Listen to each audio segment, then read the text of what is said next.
Endlich mal wieder aus der Rigotti-Küche. Viele von euch haben sich's gewünscht und voilà, hier bin ich. Gestern war ich ernten im Garten, ja bei Tiefschnee. Schaut mal bitte in dieses Video rein hier. Und zwar habe ich Lauch geholt, Rosenkohl, Karotten, Sellerie ist bei mir leider nicht gewachsen letztes Jahr, deswegen hier ein gekaufter. Und dazu gibt es ein wunderschönes Stück Fleisch vom Weiderind, Beinscheibe und hier so ein Bruststück. Das kommt in eine unglaublich gute Rindfleischsuppe rein. Wie das geht, zeige ich euch jetzt. Bleibt dran. Dazu brauchen wir einen großen Topf in der Rigotti-Küche. Das ist hier 12 Liter. Nicht weiter sagen. Daumen raufklicken. Nicht vergessen. Aber den Topf machen wir ordentlich voll mit Wasser. Und ich gebe gleich mal Feuer drauf. Ins Wasser kommt rein Salz. Und zwar nicht zu knapp. An Gewürzen brauche ich Kümmel, Lorbeer, Pfeffer und Wacholder. Die Gewürze kommen einfach mit ins Wasser. Lorbeer, Pfeffer und Wacholderbeeren. Die drücke ich ein bisschen an.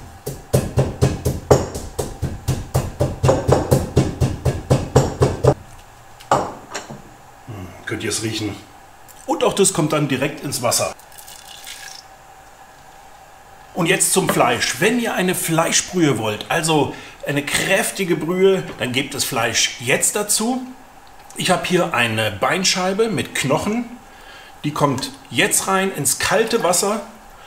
Das heißt, da wird der Geschmack aus dem Fleisch rausgezogen in die Brühe. Und mein schönes Bruststück hier, das gebe ich erst später dazu, wenn das Wasser köchelt. Es wird nicht ausgelaugtes Fleisch, das kann man dann wunderschön dazu essen und der Geschmack bleibt im Fleisch. Werdet ihr gleich sehen. Ich werde jetzt das Gemüse putzen und das dann später dazugeben, dass das nicht verkocht. Das ist auch wichtig, wäre schade drum, denn das esse ich mit. In der Küche immer griffbereit sein Wetzstahl. Damit zieht man nur das Messer ab. Ich habe es schon oft erklärt, das macht die Klinge nicht scharf, es schärft nicht, sondern es stellt einfach die verbogene Spitze, diese ganz dünne Spitze wieder auf und damit schneidet es wieder, als hätte ich es geschärft. Schärfen tut man auf Wetzsteinen oder mit dem Schleifstein. Für alle, die mir noch nicht so lange folgen, ich arbeite ja viel mit diesen chinesischen Küchenmessern hier, die sind fantastisch. Dazu habe ich schon mal einen ausführlichen Film gemacht, verlinke ich euch da in der Ecke. Schaut ihn euch an und da erkläre ich, da werdet ihr sehen, warum diese Messer spitze sind.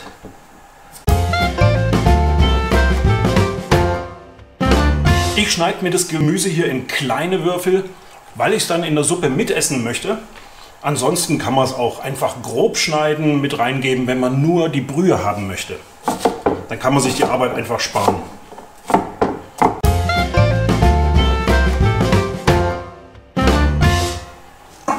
Ach, eine Sache habe ich ja völlig vergessen. Gerne noch eine ganze Zwiebel mit Schale einfach zur Suppe dazugeben. Das bewirkt einfach, dass die Suppe nochmal so eine Farbe bekommt. Sie wird so richtig schön golden. Ich habe ja schon ein paar Videos gemacht mit meinem Bruder. Den kennt ihr schon, verlinke ich euch mal da oben in der Ecke.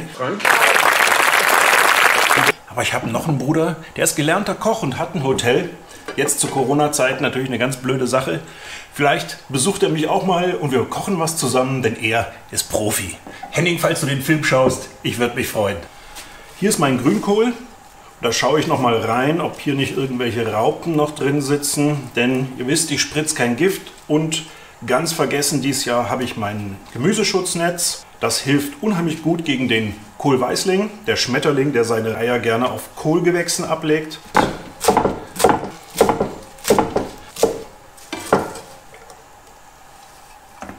Rest des Gemüses muss ich putzen.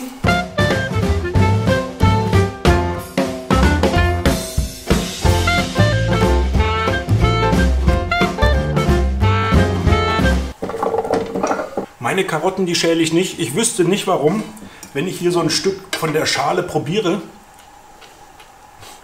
Sie schmecken einwandfrei. Ich habe den Sinn nicht verstanden, außer man kauft sie im Supermarkt, wo vielleicht Leute sie angefasst haben.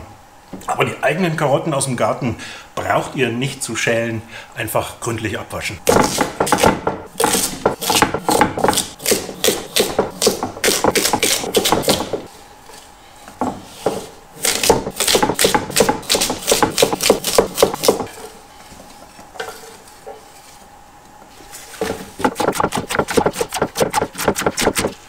Das Grün vom Lauch bitte nicht wegschmeißen. Packt es mit in die Suppe. Es schmeckt super. Ich habe es schon in dem Erntevideo erzählt.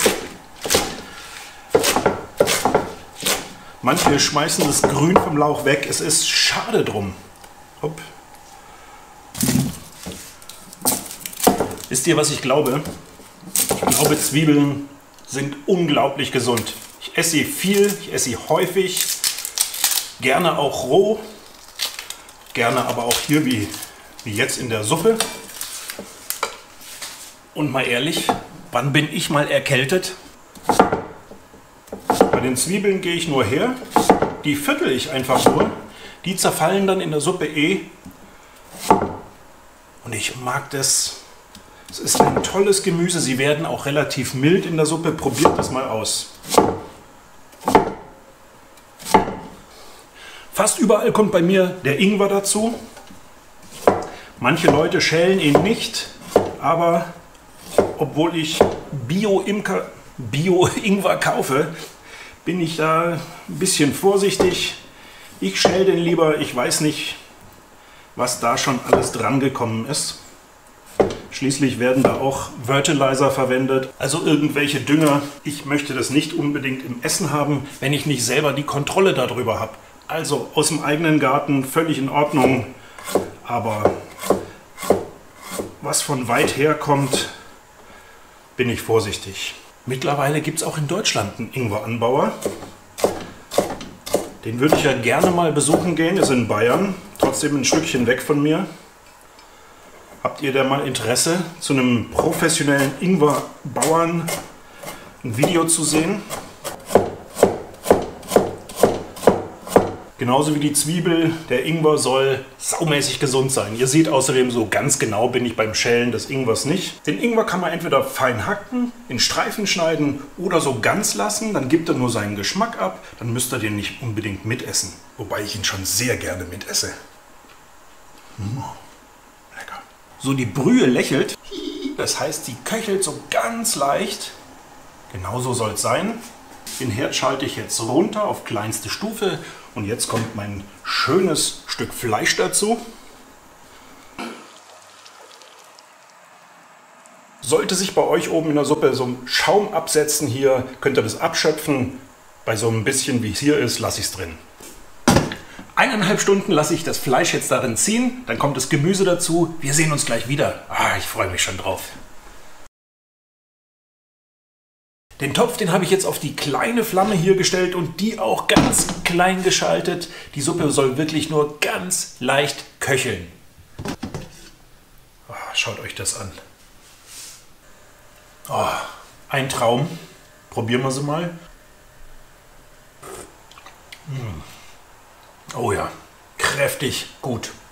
Jetzt packe ich das ganze Gemüse mit in die Suppe rein.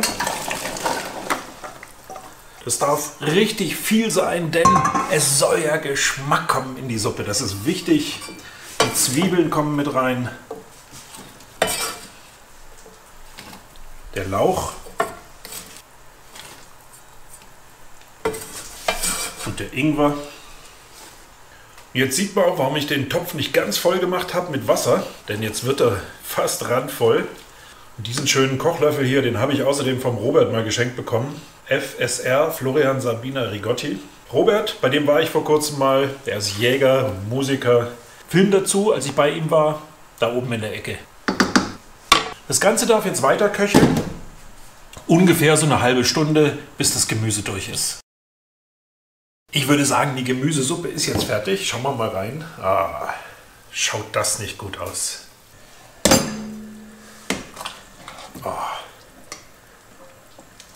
Einfach herrlich.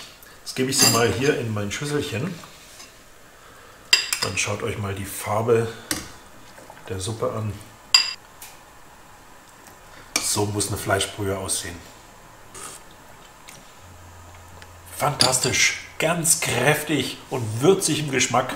Zusätzlich sind die Gemüsestückchen nicht verkocht. Und das Stück Fleisch hier, das schneide ich natürlich klein, das kommt mit in die Suppe. Genauso die Beinscheibe hier, die hat zwar ihren Geschmack abgegeben, aber ist trotzdem noch wunderbar zum Essen in der Suppe. Schneide ich mir einfach hier in kleine Stücke. Ach, das zerfällt ja schon von selber. Ab damit in die Suppe. Das schmeckt so unglaublich gut. Da steckt so viel Kraft drin. Ich mag das sehr gern. Und wisst ihr, was richtig toll ist? Diese Suppe hält uns jetzt einige Tage.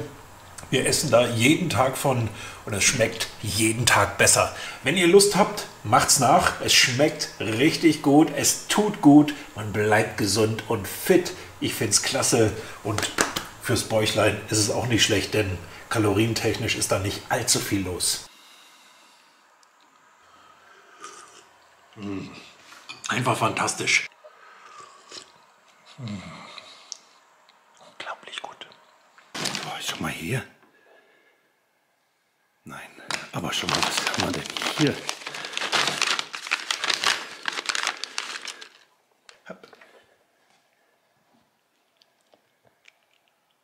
Ganz schön hart. Ja, fein. Das sind so getrocknete Fleischstückchen. Oh, vielen Dank. Und jetzt zum Schluss zeige ich euch noch, wie so eine Filmproduktion mal ablaufen kann. Dazu habe ich mir hier so eine Kamera aufgestellt, die filmt das Ganze im Zeitraffer.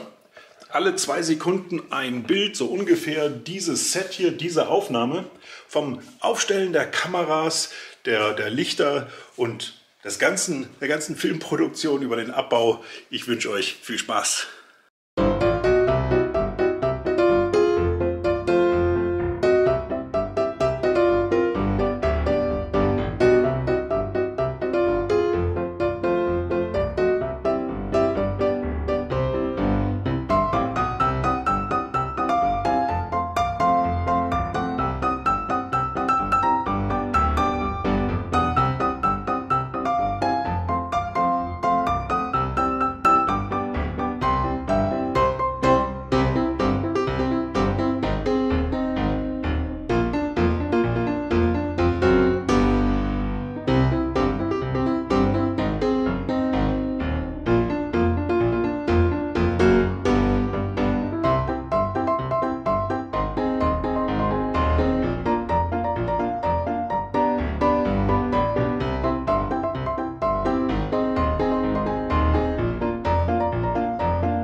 Ich hoffe, euch hat der Film gefallen. Wenn ja, freue ich mich sehr über einen Daumen rauf. Ich freue mich, wenn wir uns das nächste Mal wiedersehen.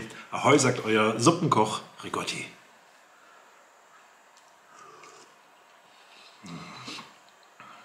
Und es wäre echt fantastisch, wenn ihr diesen Spitzenkanal hier abonnieren würdet. Tschüss.